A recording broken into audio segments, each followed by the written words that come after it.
அனைவருக்கும் வணக்கம். ஸ்பானிஷ் பழமொழி ஒன்று உண்டு. உன் நண்பன் யார் என்று நீ சொல், உன்னை யார் என்று நான் சொல்கிறேன். 100 உண்மைங்க. நம்ம உடைய சர்க்கம்ஸ்டன்ஸ் எப்படி இருக்கோ, நம்ம யார் கூட பழகுறவங்களோ அவங்களுடைய குணாதிசயம் நமக்கு ஆட்டோமேட்டிக்காக நம்ம உள்வாங்கிக்குவோம். ஆட்டோமேட்டிக்காக நம்ம அவங்கள போலவே நம்ம இருக்கணும்னு நினைப்போம்.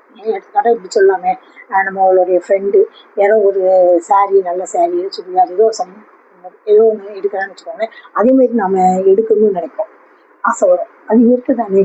அப்போ நம்ம குழந்தைங்களுக்காக தான் நம்ம ஓடுறோம். நம்ம ஓடுறது எல்லாமே நம்ம குழந்தைங்களுக்காக. அப்போ நம்ம குழந்தைங்க யாரோட பழகுறாங்கன்றத நம்ம பார்க்கறதுல ஒன்றும் பெரிய விஷயம் கிடையாது. கண்டிப்பாக அதை பார்த்தே ஆகணும். நம்ம குழந்தைங்க யாரோட பழகுறாங்கன்றத நம்ம கண்காணிச்சே ஆகணும். ஏன்னா இன்னைக்கு சொல்லுவான், மச்சான் வாடா ஒரு டீ குடிப்போம் அப்படிமா. சரின்ட்டு டீ தானே குடிக்க போவான். நாளைக்கு பார்ப்பான், மச்சான் வாடா அது போய் அப்படிமா.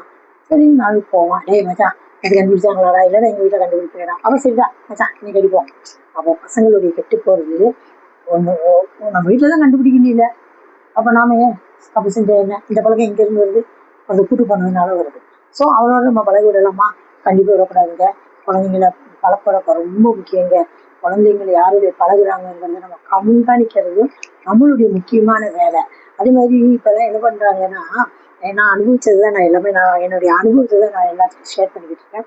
எங்களுக்கு தெரிஞ்சவங்க ஒருத்தங்க இந்த மாதிரி என் பையன் நல்லா படிச்சுட்டு இருந்தான், இப்போ 1 month ஆச்சு, அப்படி ப்ராக்ரஸ் ரிப்போர்ட் என்னன்னு பார்த்தா ரொம்ப குறைஞ்சிருக்கு அப்படின்னு +2 படிக்கிற பையன் அப்படின்னு சொல்லுவாங்க. அப்போ நான் சொல்லுவேன், உங்கள் பையனுடைய பழக்கம் சரியில்லை, 1 மாசமா சரியில்லை. ஏன் அப்படி சொல்றீங்க? ஆமாம், அந்த பையன் கூட சேர்றது தான் உங்கள் பையன் இப்போ மார்க் கம்மியாக இருக்குது, காரணமாக இருக்கலாமா அப்படின்னு நான் சொல்லிட்டேன். இவங்க இது இப்படியே போய் அவங்க சாரி அந்த பையன்கிட்ட சொல்லிட்டாங்க. அது சொல்லாமாங்க, அது அப்படியே போய் அந்த பையன்கிட்ட சொன்னா, அந்த பையன் அப்படி போய் அவன் ஃப்ரெண்டுகிட்ட சொல்லிட்டான். அந்த ஃப்ரெண்டு என்கிட்ட அந்த பையன், ஆண்டி நீ இப்படி சொன்னீங்க, எதுக்காக என்ன இப்படி சொன்னீங்கன்னு என்கிட்ட வந்து கேட்குறான். அப்போ அவனுக்கு பாடம் நடத்துறதுக்கு எனக்கு 1 மணி நேரம் ஆச்சுக்க. இல்லைப்பா தம்பி அப்படின்னு ரொம்ப 1 மணி நேரம் அவனை பாடம் நடத்தி, இப்படின்னா இதனாலதான்ப்பா சொன்னேன் அப்படின்ட்டு. அது வந்து என்ன சொல்றது, இப்போ நான் தான் சொல்றேன் அப்படின்னா அதை போய் இந்த ஆண்டி சொன்னாங்கன்னு சொல்றதே தப்பு, சொல்லக்கூடாதுங்க. அது அப்படி இப்படி நல்லது கெட்டது நமக்கு 4 பேர் சொன்னதுக்கு யார் இருப்பா? நான் ஒரு அக்கறையில் சொல்றேன். ஏதோ ஓரளவு படிச்சுட்டு இருக்கான், கஷ்டப்பட்டு பையன், அவனுக்கு படிப்பு கெட்டு போயிருக்காது. இவங்க கூட சேர்றதுனாலதான் என் வீட்டை விட்டு வெளியே போக மாட்டாங்க, படிச்சுட்டே இருப்பாங்க. அவன் படிச்சுட்டே இருக்கிறது ஆவரேஜ் ஸ்டூடெண்ட் தான். பட் அவன் வெளியே போனா ஃபெயில் ஆவனா ஆக மாட்டானா? அப்ப நான் இது அக்கறையில நான் சொல்ல போய் அவங்க அம்மா பையன்கிட்ட அப்படியே அவங்க சொல்லுவாங்க. சொல்லக்கூடாதுங்க.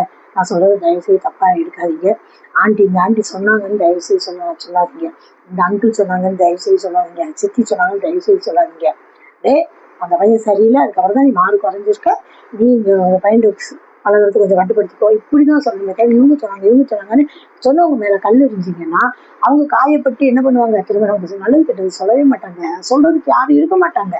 ஸோ தயவு செய்து சொல்றேன், யாராவது உங்களுக்கு நல்ல விஷயத்த சொன்னாங்கன்னா அதை அக்செப்ட் பண்ணிட்டு அதை பிள்ளைங்கள்ட்ட எப்படி நீங்க எக்ஸிக்யூட் பண்ணணுமோ அப்படிதான் நீங்க பண்ணணுமே தவிர, ஒருத்தவங்க மேல ஈஸியா தயவு செய்து எரிஞ்சிடாங்க. குழந்தைங்களை எவ்வளவு பாதுகாப்பா வளர்க்குறோமோ அதை விட ரொம்ப முக்கியம் நம்ம குழந்தைங்க யாருகிட்ட பழகுறாங்க, யாருகிட்ட போறாங்க, என்ன பண்றாங்கங்கிறது நம்ம ஃபோக்கஸ், நம்ம பிள்ளைங்க மேல ஒரு கண் இருந்துட்டே இருக்காங்க. கிட்டத்தட்ட டீனேஜை தாண்டிட்டாங்கன்னா அவங்களுக்கே ஒரு மெச்சூரிட்டி வந்துடும். அது வரைக்கும் நம்ம பிள்ளைங்களை அப்படி தட்டி கொடுத்து அப்படியே ஒரு மாதிரியாவே கொண்டு போனா நம்மளை விட சிறந்த குழந்தைகள் இந்த உலகத்துல யாருமே இல்லைங்க. நம்ம பிள்ளைங்களை அடிச்சுக்க இந்த உலகத்துல யாரும் இல்லைங்க. இதை நான் நிச்சயமா சத்தியம் பண்ணி சொல்லுவேங்க. நன்றி, வணக்கம்ங்க.